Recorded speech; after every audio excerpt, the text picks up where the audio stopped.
Граѓанскиот сектор заедно со општините, комуналните претпријатија од Струмичко, спортските клубови, училиштата, но и приватни фирми во недела ќе реализираат екоакција за чистење на повеќе локации во Струмичко кои се сметат како за приоритетни за почиста животна средина.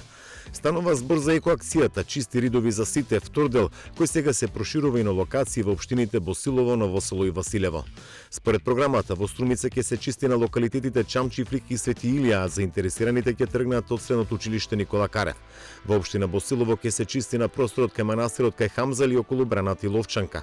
Во општина Новосело се планира да се чисти кај Мокринските извори, Колешинските водопади кај браната Новоселка, додека во општина Василево е планирана акцијата да се реализира кај брана Турија.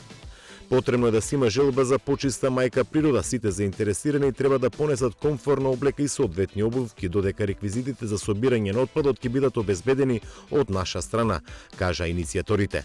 На 13 марта во првата акција околу 1000 садници црмбор, багрем и чемперс беа засадени на две локации на Струмица во рамките на акцијата Градот заслужува да дише, која иницираше граѓанската Стига е здрава Котлина и Еко долина, на која се приклучија голем број граѓански организации струмичани.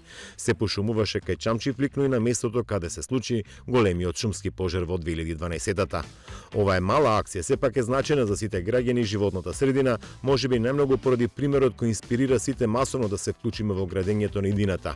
Пошумувањето е значена алатка за обнова и ревитализација на екосистемите, зашто секој засадено дрвце придонесува за намалување на високите температури, чистење на загадениот воздух, одржување на влажноста на почвите и намалување на ерозијата и ризикот од поплави, објавија тогаш екоактивистите кои се вклучија во пошумувањето на градот.